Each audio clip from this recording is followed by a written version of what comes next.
Good morning. Good morning. Good morning. How are you this morning? I trust that you are well prepared for the lockdown that started today in South Africa. And I want to say, I wish you and your family all the best. And I don't think we really know what we're in for in terms of this. These first few days is still a novelty. It is cool for me. I've been working a lot from home, but I did every day. I went out to get a coffee or something just to get away from my house, because I always joke, I don't really know whether I work at home or do I live at work. I'm not 100% sure. But anyway, so I don't think we really aware of what this is going to be like, maybe after a week, maybe after a day, maybe after 10 days, I don't know. But that's what this coffee with me is all about. Let's spend some time together every morning, just, talk, share ideas, and have some things that we talk about, things that we have in common and things that we struggle with, and come up with solutions and ideas of how to get through this. And then also, obviously, a topic that is very near and dear to my heart is business. Not just because I have a business, I just have an absolute burning passion for business. There's nothing that makes me more sad to walk through a mall and see these small little shops closed. I don't really have much, and this is bad to say, but it doesn't hurt me as much when I see big businesses close down, because sometimes I think it's because of their own, the way that they do things. But, the small guy, the guy that had this dream, that thought he was going to do something, and that this is a fantastic thing, and he's going to do this and this and this for his family, and these are all the things that he's going to achieve because of this, and then they close down. So those are the kind of guys. So the SMEs of the world are the ones that I really have a passion for, and also, I'm part of that community, so I know what we go through, and that's why I'm here. I'm here to be a soundboard for you. I'm here to help you generate ideas. I'm here to help you test ideas, whatever you need, I'm here. So I really want to invite you to make use of this opportunity. And if you're here live, thank you very much. I really appreciate it. If you're watching the recording afterwards, please just engage with me by commenting down below, or if there's a chat or somewhere where you can still put a comment, please do that. I will respond and I will get back to you. Yeah, so day one of the lockdown, as I said, let's see how this goes and what's going to happen. I just want to open up. I always forget to open up LinkedIn because I can't see the comments here. If you do comment on YouTube in the live chat, I'll be able to show those comments on the screen. So, but with LinkedIn, unfortunately, it does not integrate with the system that I'm using yet. So. Yeah, let's see. Maybe that'll happen. But yeah, let me open this up and then just put off the sound. Good morning, Renata. See, I would have missed you if I didn't go into LinkedIn. Good morning. So yeah, I'm not going to linger on too much this morning about what this live stream is about, why I'm doing it. There's 7 other episodes that you can go and watch. I am changing a few things. I've changed the name from Virtual Coffee with Francois to VCF, so just the abbreviation for that. And also, instead of referring to days, I'm going to start referring to episodes, because I don't want this to be linked to this whole 21 days, 20 days, 90. That's not what I want. And that's it. So yeah, good morning. Môre Jaco. Môre Jaco, hier af in die straat. So Jaco lives here close to me. He's a financial advisor. Jaco, thank you very much for letting me know that you're having coffee with me. And on that note, do you have your coffee or your tea or your special blend, whatever that may be, whether there's Coke involved or not? But cheers. Thank you for spending the time with me. I really appreciate it. And for letting me know, Jaco, that's awesome. Thanks for your time. Anyway, so this morning, the reason why I've decided, or why I'm asking the question rather, whether it's right or wrong or unethical, then if you want, to be selling during these times that we're now in. And I guess this is one of those questions that's going to have a polarization effect. So we'll have people on the one end, we'll have people on the other end, and then there's going to be a few people, it depends. And so I want to ask the question, and the reason why I'm asking the question is that I'm part of a mastermind that it's a group of very dynamic people, but they're all people also, that's fairly in the let's say in the first 5 years of their business, but they've got lots of experience in business. They come from corporates, or they've run big businesses before, but now they've ventured out to start their own thing, and it's fantastic. And I must actually maybe kind of encourage you to start your own kind of mastermind with like-minded people and people that are almost in the same boat as you, maybe just a level up from you, or if you're in that level, just so that you can help people. But it doesn't help us having people that are right in this phase here, but you've got people who's already cruising at speed. They can add value, but I think it's more people who's got a real understanding of where we all find ourselves. And it's then easier to give advice and ideas and hold each other accountable. I think for that is really the main thing. But anyway, so this whole question about selling then came up yesterday, that we discussed in this mastermind. Should we be selling? Should we not be selling? And then last night I attended a webinar where the same thing was up. Is it wrong to sell? And I thought, let me ask that question this morning. It'll be quite interesting to get your opinion and your inputs on this. I'll give you mine, obviously, since I've got the mic and the video camera. I will give you my view on this. And for me, it's like everything in my life, and I don't always get it right. But what is very important is balance. So I think it should be where you can serve and where you can do things for free, then do that. But we shouldn't stop selling. We are still serving people through selling. It is what we do. We help them solve their problems, and it's not wrong to be compensated for that. It doesn't matter what the circumstances are. In fact, we cannot stop selling, because if we stop and everything really stops, and I think President Ramaphosa also in that one address said, what, if you can work, continue to work, and nobody's going to work for free. But I just think what is very important is that we've got to be cognizant of what the circumstances are, and we have to be sensitive to these circumstances. So we can't just go out and, now up our prices. I think that they should. I see there's been big companies being named in this whole thing about like raising prices on hand sanitizers and masks and those kind of things. So go get them. I've got no issue. There's one thing that I feel that things that are a basic human right, there should definitely be regulations that sort of clamp down on what could be charged for those things, because those are the things, if you look at, and I see there's a lot of pictures that's been going around about Maslow's hierarchy of needs, of human needs. And like the very first thing you would want to do is to make sure that you're okay. So that's the very, very basic need. And then people will be willing to pay more for those things, but I think if it's a basic need and it's a basic right, you can't just charge. I don't say it must be free, definitely not.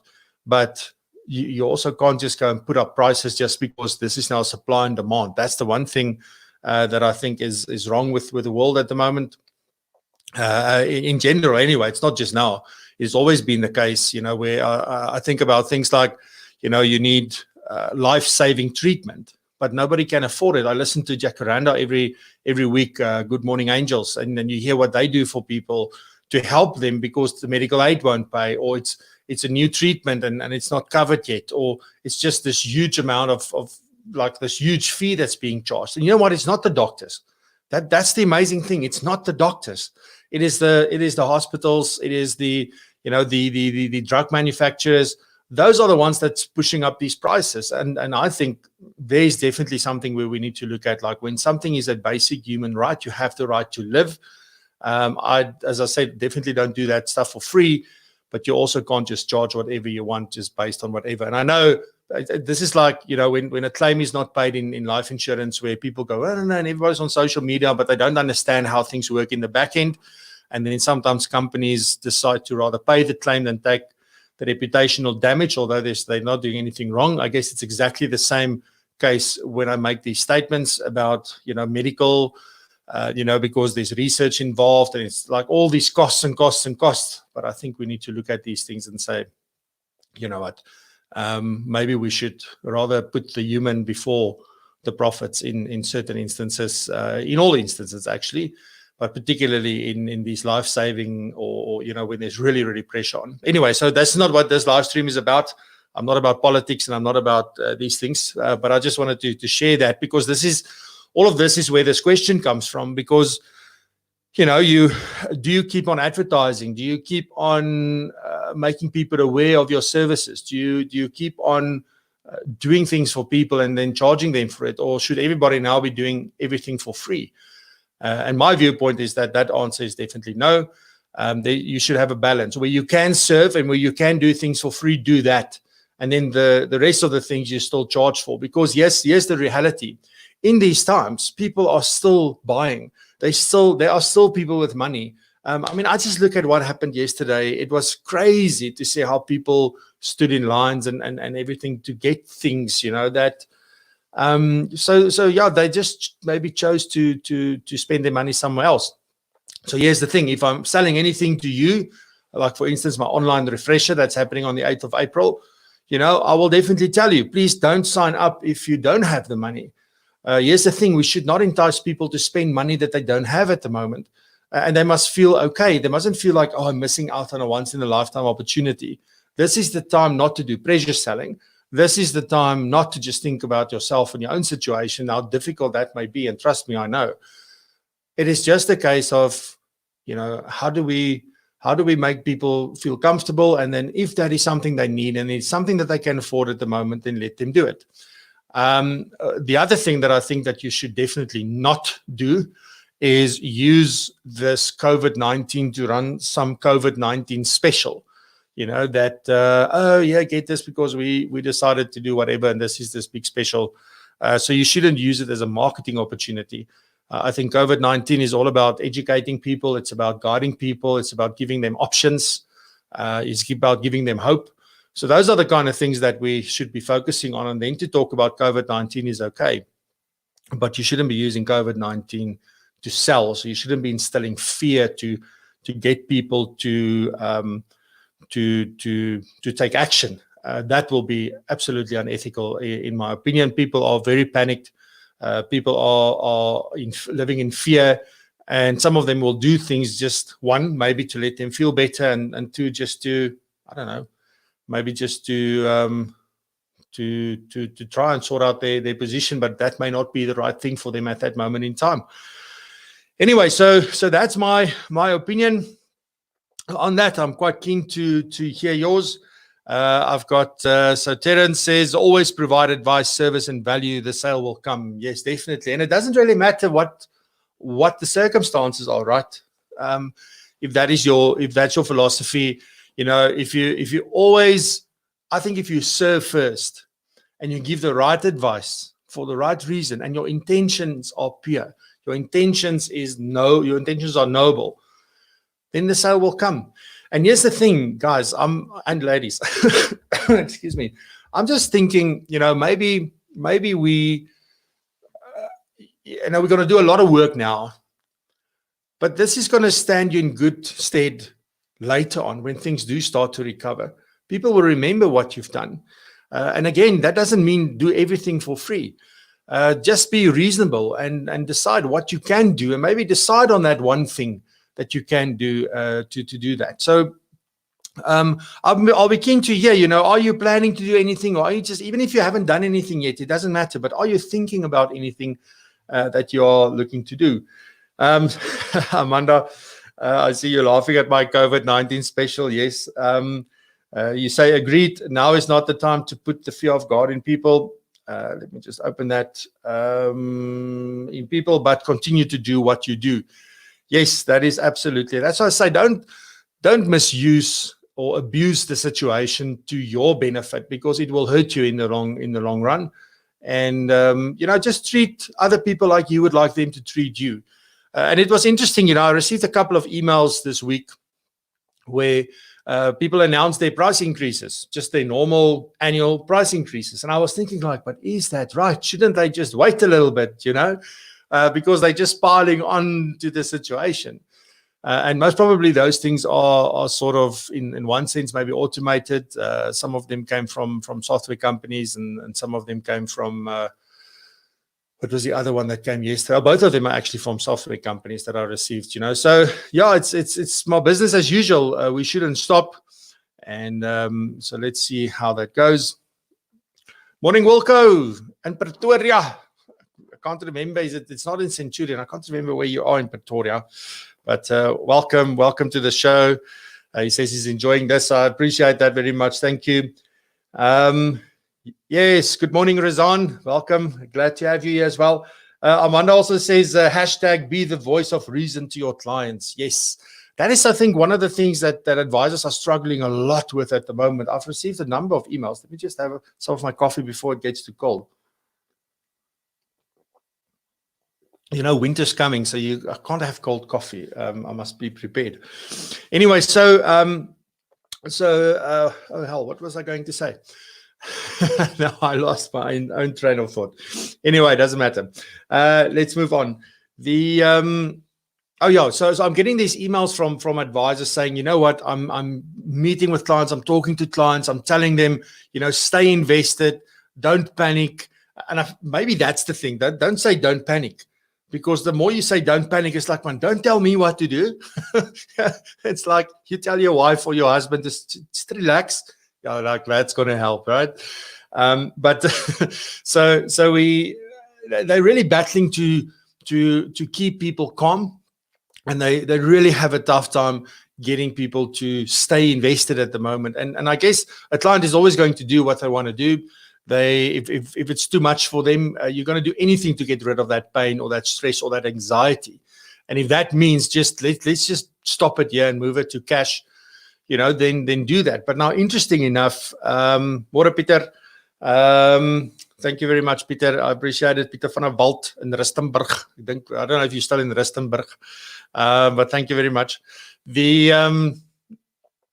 So see, I'm like interrupting myself, and then I forget what I was saying.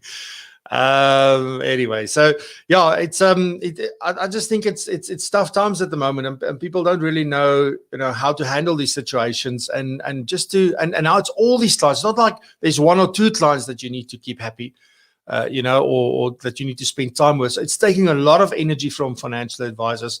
So I really commend you for the work that you're doing. Some advisors won't know what I'm talking about now because they only do risk business.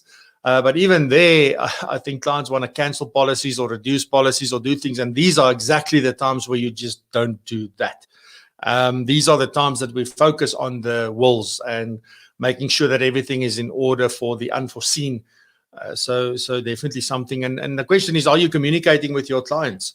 But also now I'm also of this belief, like, please don't start communicating a lot now if you never communicated before, because people's like, well, what's going on? I don't know, like this isn't normal for my financial planner or advisor.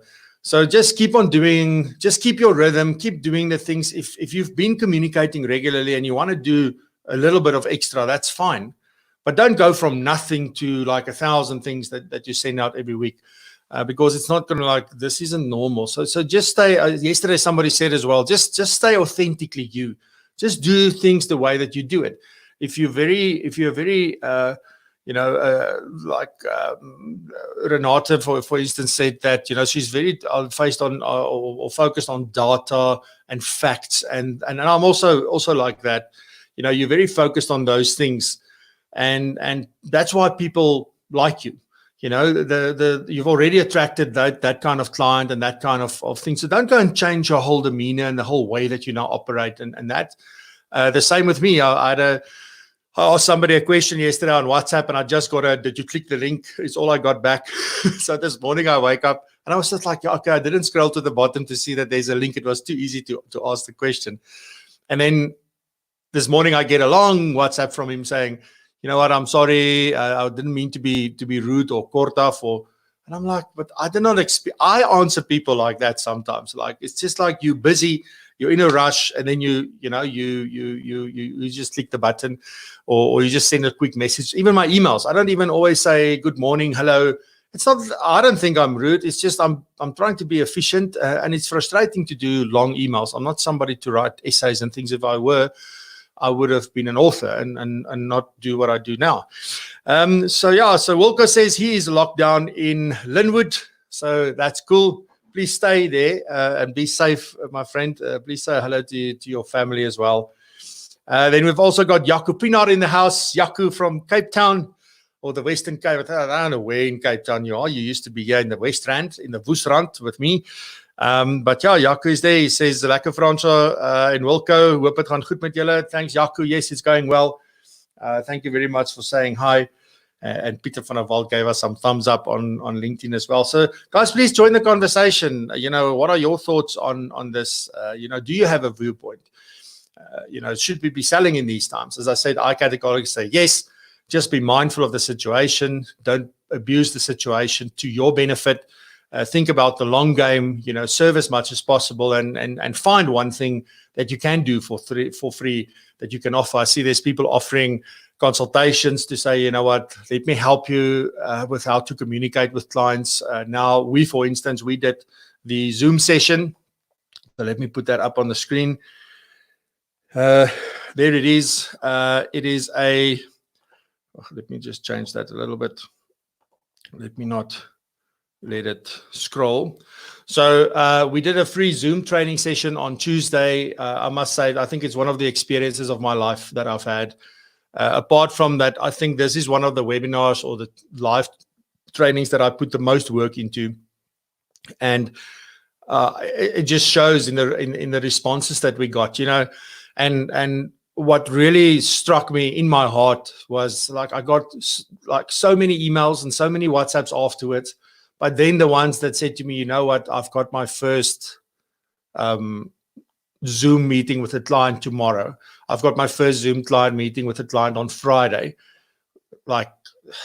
That's amazing. All right. Morning, Francis. Champion coffee has come. It's getting cold very quickly, Francis. Yeah. But we tried. Anyway, so in terms of the Zoom training, we did send it out on WhatsApp after we made the recording available. It's available here on my YouTube channel if you're on YouTube. The video is not on LinkedIn. I am going to put it up on my website and on Circulars as well for people that want to do it there. But if they don't find it on YouTube, but it's on my channel right at the top. There's a playlist. If you land on my channel, it'll say training and tutorials. And there's the Zoom training. So it's an hour and a half. You can watch it for free. It's going to remain like that forever. We've also created a lot of additional resources, so downloads, particularly a PDF guide that you can download and print if you wanted to, and use that. So check that out. I'm very proud of how that came out. So have a look at that. We've also got some other templates, agenda templates, and minutes of meeting templates and things. I'm looking to make those better. My friend Renata said she will help me, and we will make those available later on as well. Everything for free. So we just want to enable people, and that's why I said, I want to tell you the story about how the Zoom thing came about. I was busy writing my email for the online refresher that we're doing on the 8th of April, and I was about to schedule it to go out the next morning at 9. And that's when it hit me. And I thought, you know what? I'm so stressed about, I still need income. I still need money to come in. I'm not in a position where, we can just wait it out for a year or 6 months or a month most of the time. So you in that mindset where you have to sell and you have to get business and you have to continue doing what you're doing, regardless of what's going on. And I don't know why, but just before it's a big button that says schedule. And before I clicked it, I thought to myself, but yes, isn't there rather something that I can do to help? And I don't know where that thought came from. I don't know why I had it, but it just happened. And I then saved the email and I thought, okay, let me just think about this for a moment. And that's where I thought, so what can I do that's going to be, because a lot of the things I do is so focused on financial planners and advisors and other people that work in the industry, so broker consultants, etc. But you're so focused on that, and it feels to me like, yes, I can definitely have a positive impact on their lives, but I cannot I want to have a bigger impact on everybody that's struggling at the moment. And I thought to myself, but what could I do to do that? And I just thought, everybody's talking about going online and having virtual meetings and doing all these things. And there's Microsoft Teams, and there's people using Slack, and there's people using, I don't know whatever else. And I just thought to myself, you know what? The one thing that I know very well is Zoom. I've been using it for more than a year, and been doing live webinars on it for the last year, particularly since August, since we got fiber. And I just thought to myself, okay, let me put that together. So I was very quick to to schedule the webinar and to send out the invitations and everything. I then started working on it. I mean, I had no content. I've never done any training for people on Zoom. So I had to go and create that content. And it took me quite a good number of days, but I'm so proud of what I did.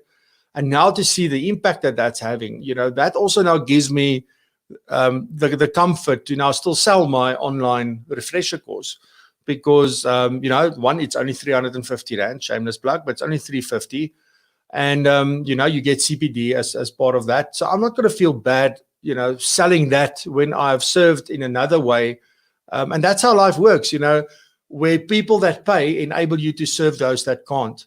Or by enabling somebody through paying them, you can get them to do something else that has an impact on the world or on other people. And it's not always to have an impact on a lot of people. I think sometimes you only need to have impact on that one person, because they can impact another and another and another, and that's how it goes.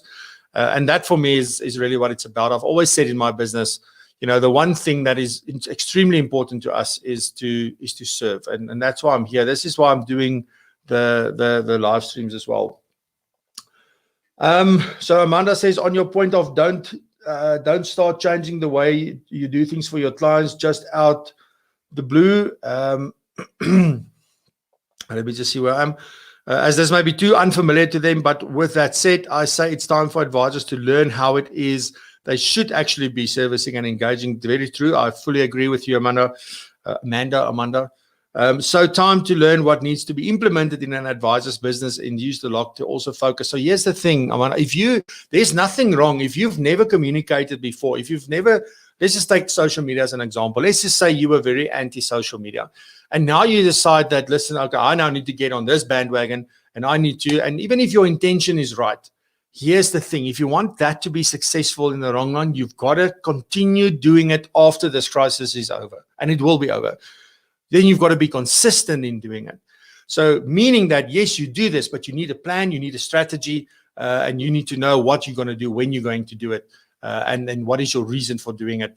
Because now it's got to become a way of life. So this is a great opportunity to learn how to do that. In fact, somebody said yesterday in the mastermind exactly the same thing.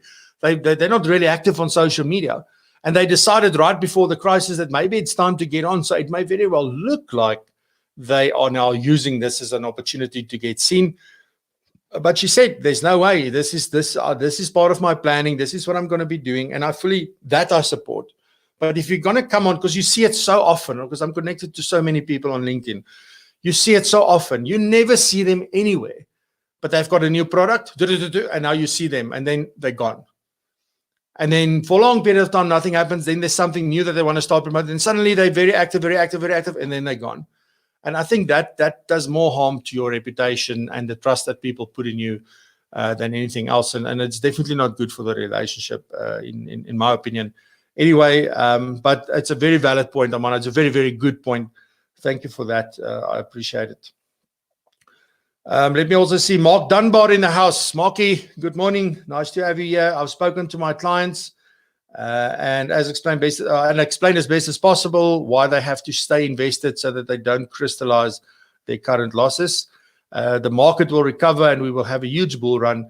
As far as life policies, a lot of clients are already saying they won't be able to pay their premiums. Yep, which frustrates me because this is the time to make damn sure you pay your premiums and have cover.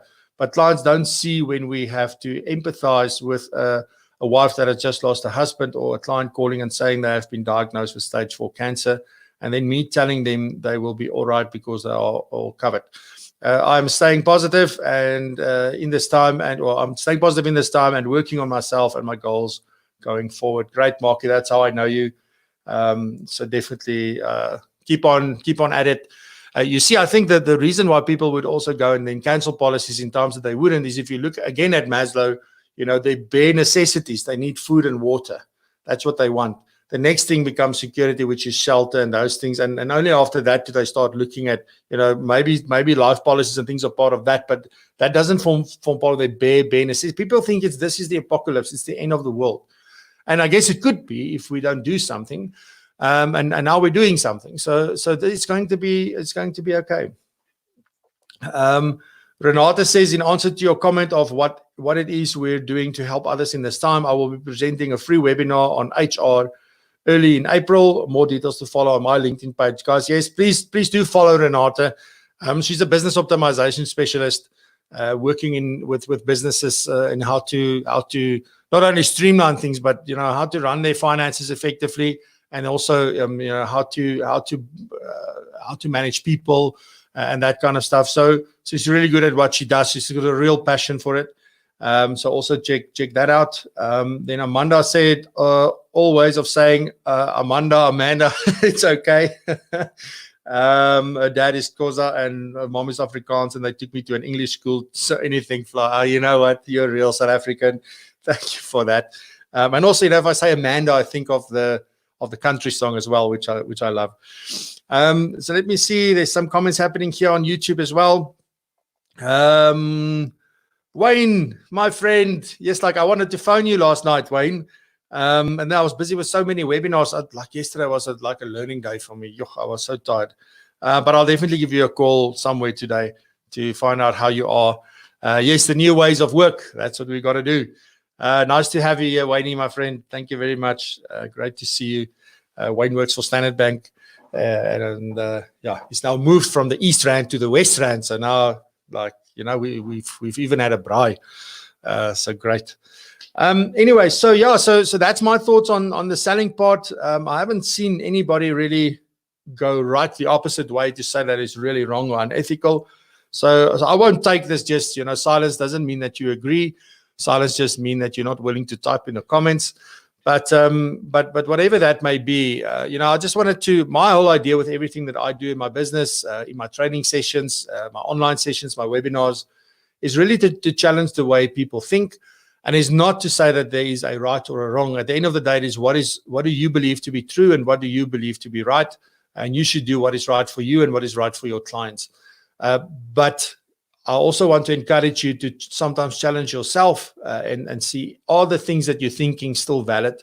Are the things that you believe still valid? Has the world changed around you?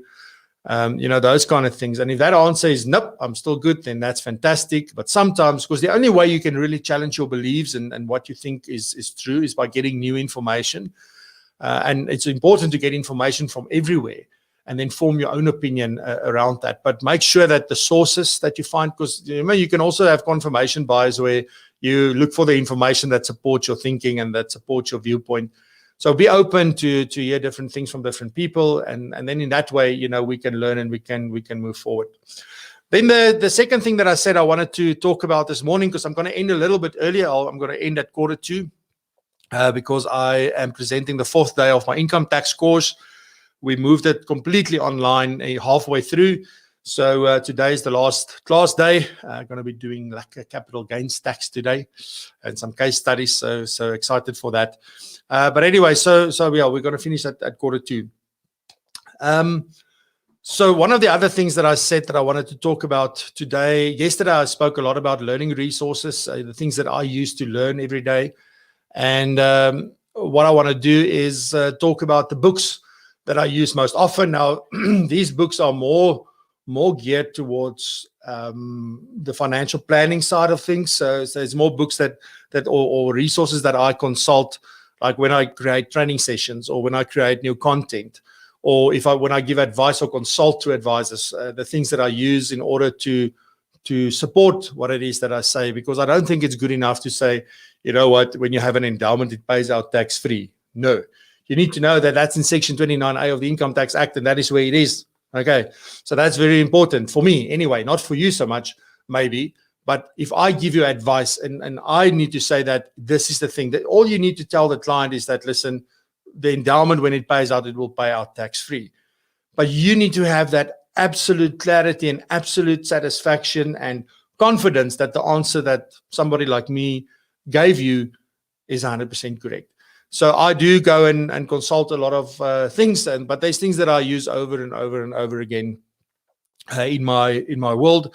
So I thought, let me share that because it may be helpful to you as well. So the first book, obviously, is the Financial Planning Handbook. I do use it. I must say I've started using it less for some reason in the last. So maybe it's because it's still a bit of an older edition. I don't have the latest one. Hint. So if somebody wants to serve in these times, you can send me a book.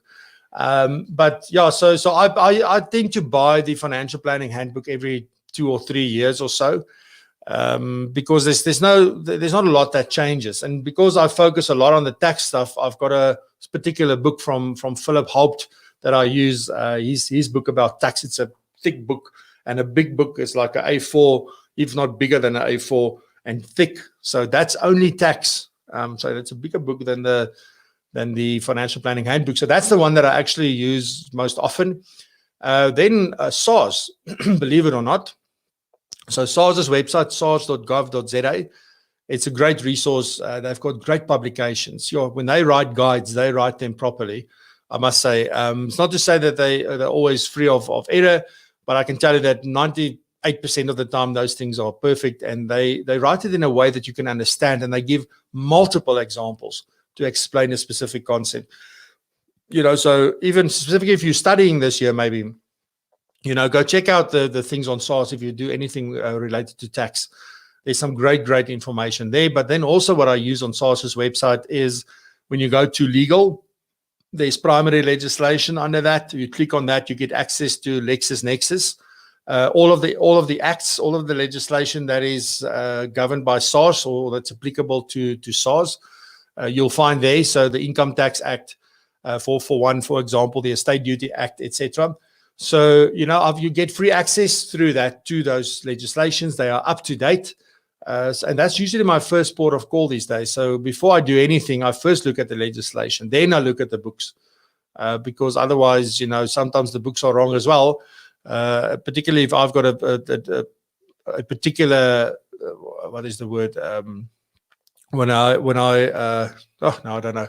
But when I understand it in a certain way, then I would like to, sort of confirm whether I'm thinking correctly. So my interpretation of the law, and then you go to the books, and then also I go to more than one book. The other book I also use is the Fundamentals of Financial Planning, and then I also use the Administration of Deceased Estates. There's some book, I don't have it with me. It is actually downstairs. I'm busy working on something with that, but I use that as well.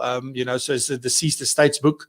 So I consult different books because these books, although they may all come from LexisNexis, they've got different authors. So it's quite interesting sometimes to see that two books have got a slightly different interpretation of the same piece of legislation. And then I start phoning around, for help or to hear what other specialists are thinking and how they've got it. And I particularly tend to speak to people that are in practice.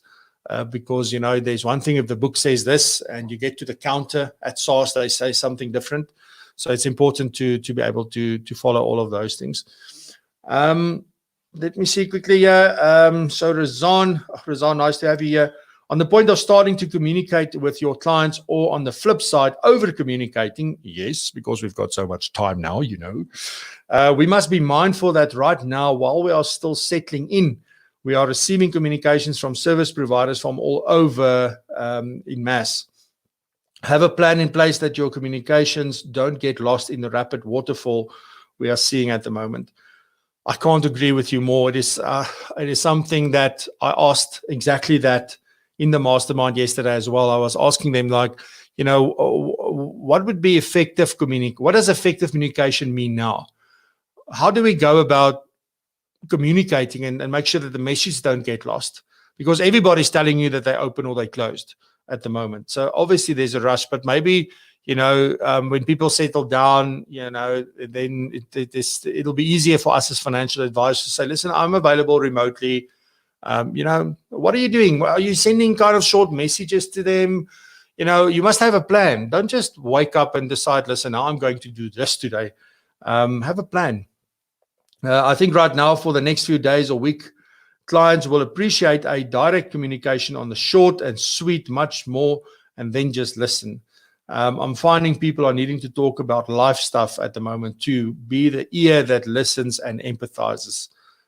Thank you very much, Rizwan. That is extremely important information that you've shared, and a very important viewpoint. And I fully subscribe to that.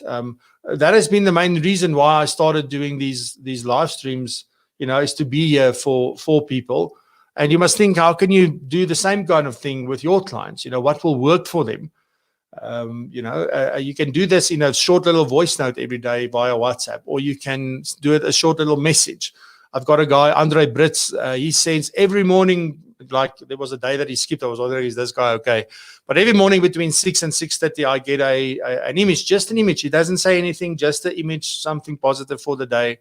And I've been receiving it now for over a year. So you could also do something like that. You decide, every Monday you're going to send them something like that. You don't have to do it every day, but there is something that you can do. One, stay top of mind, and two, invite them if they want to talk to you. I mean, I would rather have them contact me and talk to me than they disappear or just go do things without speaking to us. Demystifying Trust by Fia is also very informative and very well written. Yes, that's true, Amanda. Thank you very much. So those are some of the books. What else is there? Then on Kindle, I've got quite a number of books there, particularly around practice management.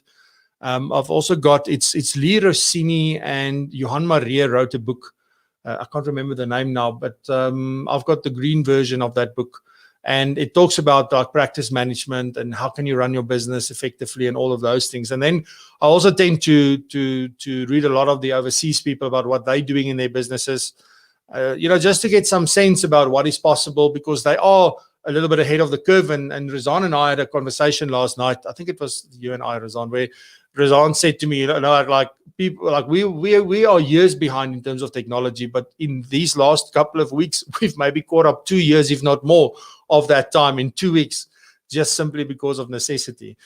So that's amazing what can happen when we have to do stuff. So guys, wow, what a session this morning. We've had so many comments and so many interactions. Thank you so much. Sure, I hope it can continue like this. I'm going to be doing these live streams for as long as this is happening. I started it a week ago already, but I will see how it goes after this. If it's something that works, I will continue to do this. Maybe not on a daily basis, because I won't necessarily have the time, but definitely on a weekly basis. Have some form of a live, like virtual coffee with Francois. And I really want to invite you. And please share this with your colleagues. You're more than welcome. The messages or the images that I send on WhatsApp, I'm sending that. If you want me to add you to my WhatsApp group, you can email me. Let me just see if I can create my email address here on the screen for you.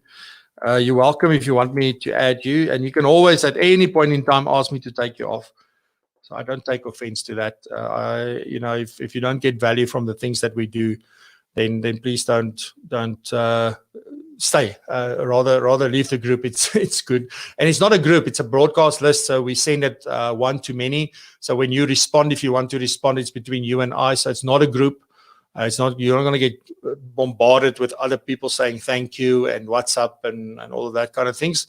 So please do this. If you want me to add you, just send me your email address. Not your email address, your cell phone number. Just tell me to add you, and I will do that. I will then send you a message to add me to your contacts, because you would have to do that in order to get the broadcast. But anyway, so I would like to say I'll be back tomorrow. So Saturday, I'm doing this Saturday, Sunday, every single day of the week. I'll be back tomorrow. Please keep an eye out for what the next topic is going to be. I've got a whole list of things, but I usually, in the evening sit and then I decide what I'm going to talk about that can be of value. And also because I can't just sit here and wait for questions, because people don't always ask questions. So I also want to give value and just sort of share maybe my thinking. And I'm open to learning from all of you. Thank you very much for your time. I really, really appreciate it. I wish you well. Please stay safe. Look after yourself. Look after your family. And I'll see you back tomorrow, same time, same place. Thank you very much. Have a good day.